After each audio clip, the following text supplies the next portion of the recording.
Out there, it was a war. Good evening, everybody. My name's Andy and we're here in Leicester Square, and I'm bowled over by the atmosphere here tonight. It's the premiere of Fire in Babylon, a documentary about the great West Indian cricket team of the 1970s. It's supported by Chance to Shine, bringing cricket to state schools since 2005. You have just seen something totally brutal. I intend to make them grovel. You must be immensely proud to be here on a night like this, celebrating what was one of the greatest teams of all time in terms of cricket. Yeah, I feel like Tom Cruise. Yeah. No, yes. I was part of a great area in West Indies cricket, and to see it, and then obviously to have it sort of videoed and put on record for everyone to see, yeah, it's great. This movie, of course, is about the great West Indian team of the 70s.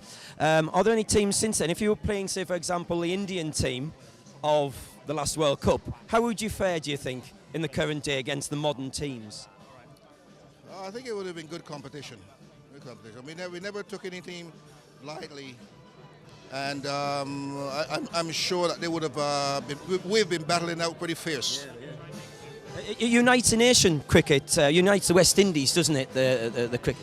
Yes, I think it would be safe to say it's probably the only unifying force we're in the Caribbean. I mean, you have the CARICOM and you have the universities and so on, but cricket really does unify the people, especially when it's played well. When you played it well, definitely. When it's played well. That was a nasty series. You must be immensely proud to be here tonight to celebrate a great time in your life personally. Very, very much so, definitely. I'm very proud to be a part of all this.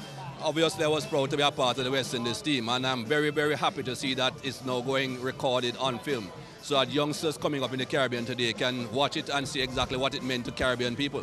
Now, the 70s and 80s, while you were playing, wasn't an easy time around the world, was it? No. But your cricketing kind of united the West Indies, didn't it? Yeah, well, the only thing that we do together in the Caribbean is play cricket. It's the only thing we can say is the West Indies cricket team. And a lot of islands in the Caribbean who have never produced a test cricketer, who have never produced any international cricketer, still can say we when the West Indies play.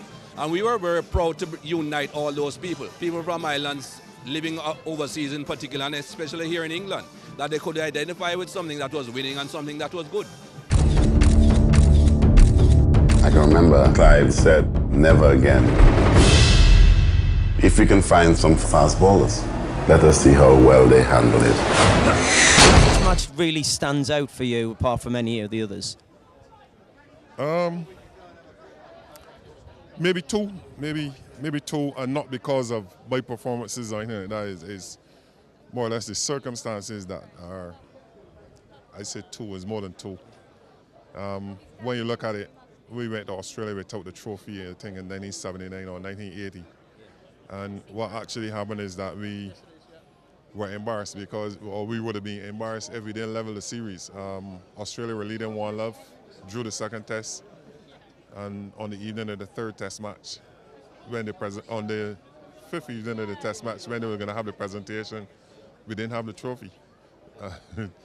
And the skipper wasn't very happy with the way how things went during the day on the fourth day. We had a meeting, and after the meeting, he just sort of said, "Gentlemen, let's go and play some cricket." As fate would have it, we actually bowled Australia out during the next session, and we were able to square the series to save some embarrassment.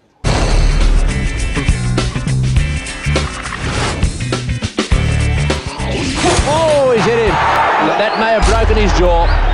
You know, I mean, it's always very challenging. You want to get the story right. We wanted to make the definitive version of this story, which means making it so that no one else has to make it again. And in order to do that, you've got to get all the key players. You've got to get your story straight. And also, you know, a film that's just about cricket would not interest anyone other than me and a few of my mates who are cricket fans. You know, we wanted to try and make a film that was about much more than that. And that's challenging.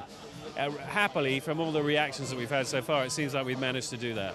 How did you come about doing this then? Where did the idea come from?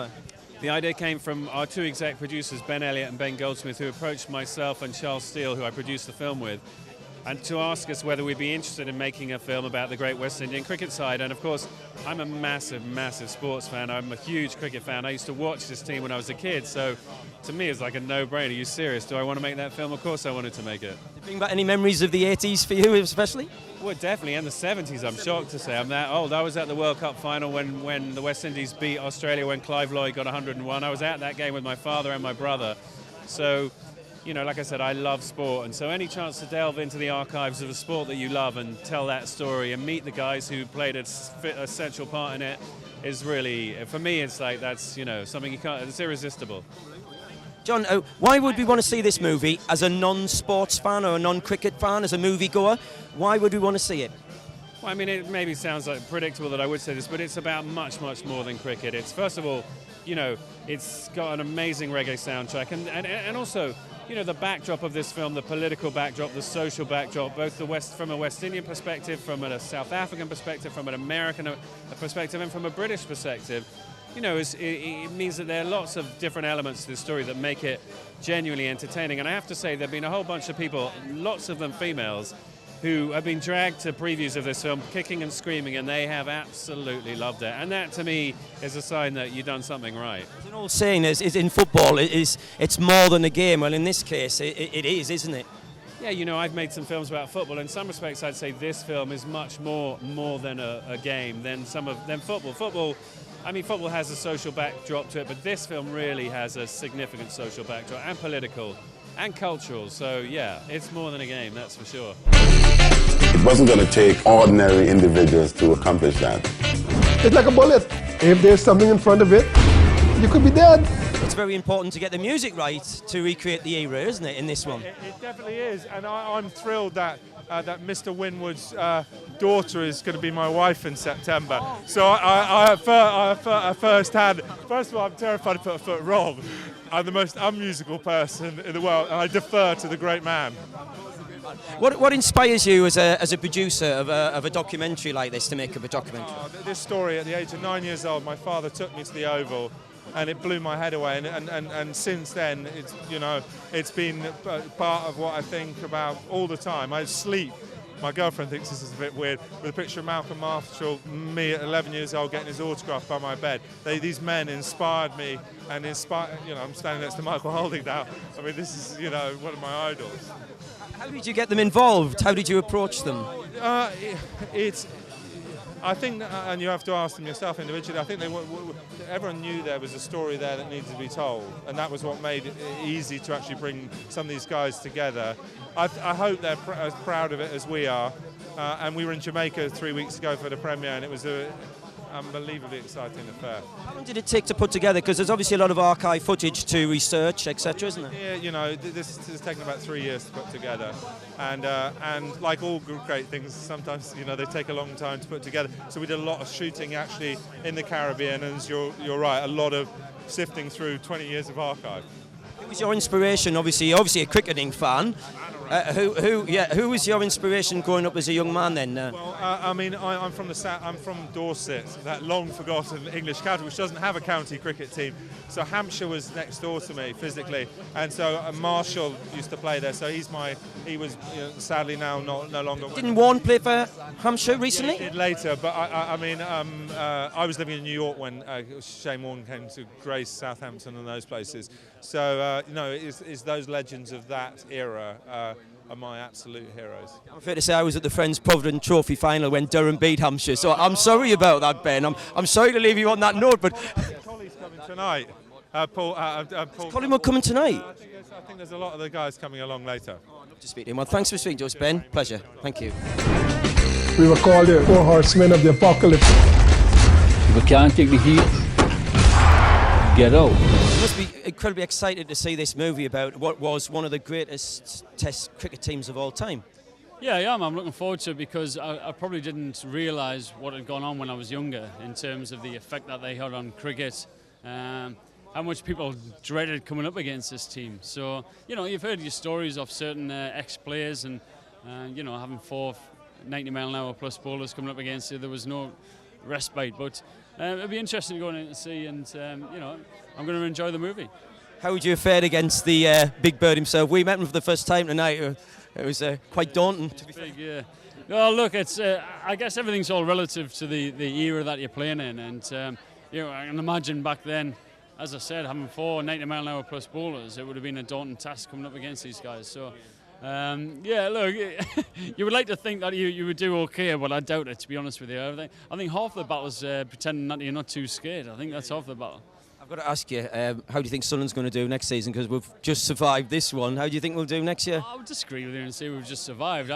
You know, I used to watch them back in the days where 1987 was the first year and we were in 3rd division and things like that. I think sometimes we get spoilt by, you know, what we have up in Sunderland now. I think we've got a great manager up there. The kind of, you know, the backing that we've got, the management that they've got with the chairman and Niall Quinn. I honestly think that the team's moving forward. The whole, you know, the whole club's moving forward. So. Certainly since about 5 years ago, haven't we? I mean, look back. I've got no problems with. You're going to get form going up and down all the time. You know, I can safely say that. But I think the team's moving forward all the time, and we've got a good manager there. Very quickly, Paul, who are your inspirations growing up as a young lad in the North East, as a cricketer? As a cricketer, well, you're gonna kill us for saying this, but it was my brother. Believe it or not, I mean, Durham went to first-class county back then, so we didn't really have any club to aspire to, any players around the local region to aspire to. So it was all England stuff, obviously the Ian Bothams, but I just wanted to beat my brother. He was 4 years older than us, and I wanted to be better than him, so it was always him. Our cricket spoke for us. Things were said and the colour of your skin came into it. No other team in any discipline anywhere in the world dominated their sport for 15 years. This is Andy Oliver for Premier Scene signing out. I'll see you next time. It was like slaves whipping the asses of masters. It is history that you'll never forget.